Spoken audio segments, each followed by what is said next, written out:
ಮಹಾರಾಷ್ಟ್ರ ಸರ್ಕಾರದ deputy chief minister Ajit Pawar ಅವರು ವಿಮಾನ ದುರಂತದಲ್ಲಿ ನಿಧನರಾಗಿದ್ದಾರೆ, ದುರ್ಮರಣವನ್ನಪ್ಪಿದ್ದಾರೆ. ಮೃತದೇಹ ಎಲ್ಲರದು ಕೂಡ ಅವರ ಜೊತೆಗೆ ಪ್ರಯಾಣ ಬೆಳೆಸ್ತಿದ್ದ 5 ಜನರ ಮೃತದೇಹಗಳು ಚಿತ್ರವಾಗಿ ಬಿದ್ದಿದ್ದಾವೆ. ಗುರುತು ಹಚ್ಚೋದಕ್ಕಾಗ್ತಾ ಇಲ್ಲ, ಸಂಪೂರ್ಣವಾಗಿ ಸುಟ್ಟು ಕರಕಲಾಗಿದೆ. ಬಾರಾಮತಿಯ ಸ್ಥಳೀಯ ಆಸ್ಪತ್ರೆಯಲ್ಲಿ ಈಗ ಮೃತದೇಹಗಳನ್ನು ಶಿಫ್ಟ್ ಮಾಡಲಾಗಿದೆ. DNA ಟೆಸ್ಟ್ ಮೇಲೆ ಕುಟುಂಬಸ್ಥರಿಗೆ ಮೃತದೇಹವನ್ನು ಹಸ್ತಾಂತರಿಸ್ತಾರೆ. ಡೀಟೇಲ್ಸ್ ಕೊಡ್ತಾರೆ ಇನ್ನಷ್ಟು ನಮ್ಮ ಪ್ರತಿನಿಧಿ ಸಂತೋಷ್ ಹೊಸಹಳ್ಳಿ. ಸಂತೋಷ್, ಬಾರಾಮತಿ ಮೊದಲ ರಾಜಕೀಯ ಜೀವನ ಶುರುವಾಗಿದ್ದು ಇಲ್ಲೇ, ಬಟ್ ಈಗ ದುರಂತ ಏನಂತಂದರೆ ಅಲ್ಲೇ ದುರ್ಮರಣವನ್ನಪ್ಪಿರೋದು ಈ ಒಂದು ದುರಂತದಿಂದಾಗಿ. ಓವರಾಲ್ ಡೆವಲಪ್ಮೆಂಟ್ ವಿಚಾರಕ್ಕೆ ಸಂಬಂಧಪಟ್ಟಂತೆ ನಡೆದು ಬಂದ ಹಾದಿಯ ಜೊತೆಗೆ ರಾಜಕೀಯ ಜರ್ನಿ ಬಗ್ಗೆ ಎಕ್ಸ್ಪ್ಲೇನ್ ಮಾಡ್ತಾ ಹೋಗೋದಾದರೆ.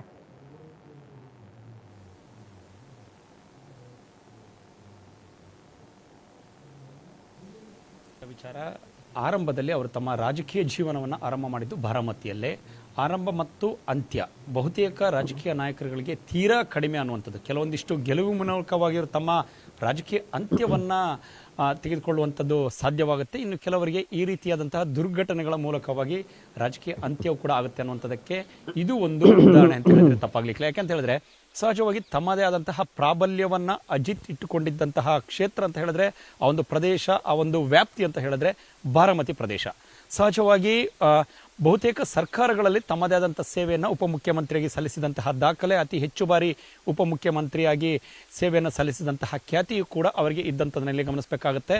ಆದರೆ ಆ ಒಂದು ಪ್ರದೇಶದಲ್ಲಿ ಬಾರಾಮತಿ ಸುತ್ತಮುತ್ತ ಇರುವಂತಹ ಒಂದು ಕ್ಷೇತ್ರಗಳೇನಿದೆ ಅದೆಲ್ಲವೂ ಕೂಡ ಇವರದೇ ಹಿಡಿತದಲ್ಲಿ ಇದ್ದಂತಹ ಒಂದು ಕ್ಷೇತ್ರಗಳಂತ ಹೇಳಿದ್ರೆ ತಪ್ಪಾಗಲಿಕ್ಕಿಲ್ಲ. ಹಾಗಾಗಿ ಮುಂದಿನ ಸ್ಥಳೀಯ ಸಂಸ್ಥೆಗಳ ಚುನಾವಣೆಯ ನಿಮಿತ್ತವಾಗಿ ಇವತ್ತು ಆಯೋಜನೆ ಮಾಡಿದಂತಹ ಕಾರ್ಯಕ್ರಮಕ್ಕೆ ಅವರು ಭಾಷಣವನ್ನು ಕೂಡ ಮಾಡಬೇಕಾಗಿತ್ತು. ಅಲ್ಲಿರುವಂತಹ ಕಾರ್ಮಿಕರು ಹಾಗೂ ಕಾರ್ಯಕರ್ತರನ್ನು ಉದ್ದೇಶಿಸಿ ಭಾಷಣವನ್ನು ಮಾಡಬೇಕಾಗಿತ್ತು. ಎಲ್ಲವೂ ಕೂಡ ಸಿದ್ಧತೆ ಕೊಂಡಿದ್ದು. ಸರಿಯಾಗಿ 8:30-8:45 ಆಸ್ಪಾಸ್ನಲ್ಲಿ ನಡೆದಂತಹ ಈ ಒಂದು ಘಟನೆಯಿಂದಾಗಿ ಅವರು ಪ್ರಾಣತ್ಯಾಗವನ್ನು ಕೂಡ ಈ ಒಂದು ದುರ್ಘಟನೆಯಲ್ಲಿ ತ್ಯಜಿಸಬೇಕಾಗಿರುವಂತಹ ಪರಿಸ್ಥಿತಿ. ಅದರ ಜೊತೆಗೆ ಇಬ್ಬರು ಪೈಲಟ್ಗಳು, ಮತ್ತೊಂದು ಕಡೆಗೆ ಇಬ್ಬರು ಅವರ ಅಂಗರಕ್ಷಕರು ಹಾಗೂ ಅವರ ಒಬ್ಬ ಸಹೋದ್ಯೋಗಿ, ಒಟ್ಟು 6 ಜನರು ಸೇರಿದಂತೆ ತಮ್ಮವನ್ನು ಈ ಒಂದು ಘಟನೆಯಲ್ಲಿ ಪ್ರಾಣವನ್ನು ತೆತ್ತಿರುವುದರ ಬಗ್ಗೆ ಮಾಹಿತಿ ಲಭ್ಯವಾಗಿದೆ.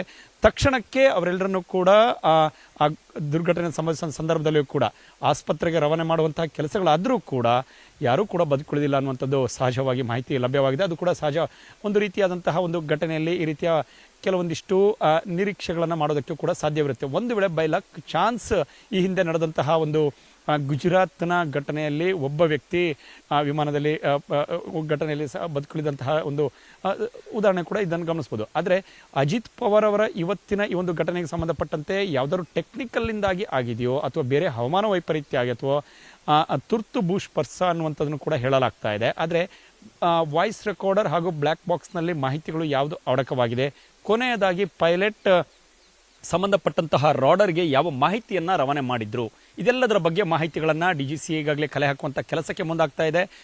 ಜೊತೆಗೆ ಬಾರಾಮತಿಯಲ್ಲಿ ಇರುವಂತಹ ಆಸ್ಪತ್ರೆಗೆ ಅವರೆಲ್ಲರ ಮೃತದೇಹಗಳನ್ನು ಈಗಾಗಲೇ ರವಾನೆ ಮಾಡಲಾಗಿದೆ. ಜೊತೆಗೆ ಸಂಪೂರ್ಣವಾಗಿ DNA ಪರೀಕ್ಷೆಯನ್ನು ಮಾಡಿದ ಬಳಿಕ 6 ಜನರ ಅವರನ್ನು ಪತ್ತೆ ಮಾಡುವಂತಹ ಕೆಲಸಗಳಾಗುತ್ತೆ. ಸಂಬಂಧಪಟ್ಟಂತಹ ಕುಟುಂಬಸ್ಥರಿಗೆ ಅವರ ಮೃತದೇಹಗಳನ್ನು ಹಸ್ತಾಂತರಿಸುವಂತಹ ಪ್ರಕ್ರಿಯೆಗಳು ಮುಂದಿನ ಹಂತದಲ್ಲಿ ನಿರೀಕ್ಷೆ ಮಾಡ್ಬೋದು. ಈಗ ಎಲ್ಲರೂ ಕೂಡ ಬಹುತೇಕ ಅಜಿತ್ ಪವಾರ್ ಕುಟುಂಬ ಸೇರಿದಂತೆ ಇಬ್ಬರು ಅಂಗರಕ್ಷಕರು ಹಾಗೂ ಪೈಲಟ್ಗಳು ಹಾಗೂ ಮತ್ತೊಬ್ಬ ಅವರ ಸಹೋದ್ಯೋಗಿ ಏನಿದ್ರು ಅವರ ಎಲ್ಲರ ಕುಟುಂಬಸ್ಥರು ಕೂಡ ಇದೀಗ ಬಾರಾಮತಿಗೆ ಹೋಗ್ತಾ ಇರುವುದರ ಬಗ್ಗೆ ಮಾಹಿತಿ ಲಭ್ಯವಾಗುತ್ತೆ. ದೆಹಲಿಯಲ್ಲಿ ಬಿಡುಬಿಟ್ಟಿದ್ದಂಥ ಅವರ ಸಂಬಂಧಿ ಸುಪ್ರಿಯಾ ಸೂಳೆ ಕೂಡ ಇವತ್ತಿನಿಂದ ಬಜೆಟ್ ಅಧಿವೇಶನ ಕೂಡ ಆರಂಭವಾಗ್ತಾ ಇತ್ತು.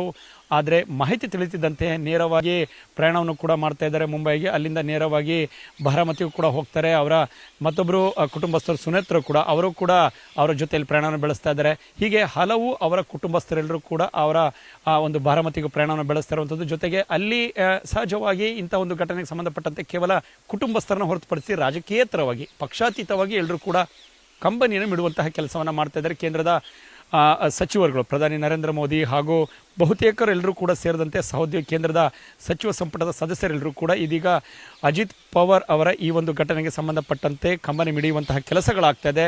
ಬಹುತೇಕ ರಾಜ್ಯಗಳಲ್ಲಿ ಅವರ ಪಕ್ಷ ತಮ್ಮದೇ ಆದಂತಹ ಒಂದು ಚಾಕಚಕ್ಯತೆಯನ್ನು ಹೊಂದಿರುವಂಥದ್ದು, ಜೊತೆಗೆ ಬಹುತೇಕ ಪಕ್ಷಗಳ ಜೊತೆ ಉತ್ತಮ ಒಡನಾಟವನ್ನು ಇಟ್ಟುಕೊಂಡಿದ್ದಂತಹ ಪಕ್ಷಗಳಾಗಿತ್ತು. ಇತ್ತೀಚೆಗೆ ಕಳೆದ ಒಂದು 5-6 ವರ್ಷಗಳಿಂದ ಪಕ್ಷ ವಿಭಜನೆಗೊಂಡ ಬಳಿಕ ಶರದ್ ಪವಾರ್ ಒಂದು ಕಡೆ ಆದರೆ ಅಜಿತ್ ಪವಾರ್ ಒಂದು ರಾಜಕೀಯವಾಗಿ ಇದ್ರೆ ಹೊರತು ಪಕ್ಷಾತೀತವಾಗಿರೋ ಕುಟುಂಬಸ್ಥರು ಎಲ್ಲ ಒಟ್ಟಾಗಿ ಅವರು ಹೋಗ್ತಾ ಇರುವಂತಹ ಬಹುತೇಕ ಸನ್ನಿವೇಶಗಳು ಕೂಡ ಇತ್ತೀಚೆಗೆ ಇತ್ತು. ಹಾಗಾಗಿ ಇದೀಗ ರಾಜಕೀಯವಾಗಿ ಎಲ್ಲರೂ ಕೂಡ ರಾಜಕೀಯೇತರವಾಗಿ ಎಲ್ಲರೂ ಕೂಡ ಒಗ್ಗಟ್ಟಾಗಿ ಕಮ್ಮನೆ ಮಿಡಿಯುವಂಥ ಕೆಲಸಗಳಾಗ್ತಿದ್ರೆ, ಮತ್ತೊಂದು ಕಡೆ ಸರ್ಕಾರವು ಕೂಡ ಎಲ್ಲ ರೀತಿಯಾದಂತಹ ಮುಂಬರುವಂತಹ ಕ್ರಮಗಳಲ್ಲಿ ಅವ್ರ ಜೊತೆ ಅವರ ಕುಟುಂಬಸ್ಥರ ಜೊತೆ ನಿಲ್ಲುವಂಥದ್ದು, ಜೊತೆಗೆ ಮುಂದೆ ಯಾವ ರೀತಿಯ ಕ್ರಮಗಳನ್ನು ಕೈಗೊಳ್ಳಬೇಕು ಅನ್ನೋದ್ರ ಬಗ್ಗೆ ಕೂಡ ಇದೀಗ ಚರ್ಚೆಗಳನ್ನು ಅವರ ಕುಟುಂಬಸ್ಥರ ಜೊತೆ ಮಾಡ್ತಾ ಇರೋದ್ರ ಬಗ್ಗೆ ಮಾಹಿತಿ ಲಭ್ಯವಾಗ್ತಾ ಇದೆ.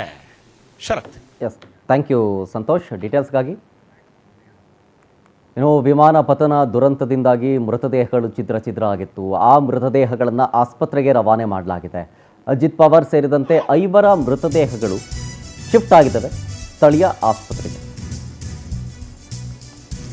ಯಾಕೆಂದರೆ ಸುಟ್ಟು ಕರಕಲಾಗಿದೆ ಒಂದು ಕಡೆ, ಮತ್ತೊಂದು ಕಡೆ ಛಿದ್ರಗೊಂಡಿದೆ ಮೃತದೇಹಗಳು. ಗುರುತು ಹಿಡಿಯುವಷ್ಟು ಸ್ವಲ್ಪ ಕಷ್ಟಕರವಾಗಿದೆ. ಹಾಗಾಗಿ DNA ಪರೀಕ್ಷೆ ಮಾಡಲೇಬೇಕಾಗತ್ತೆ.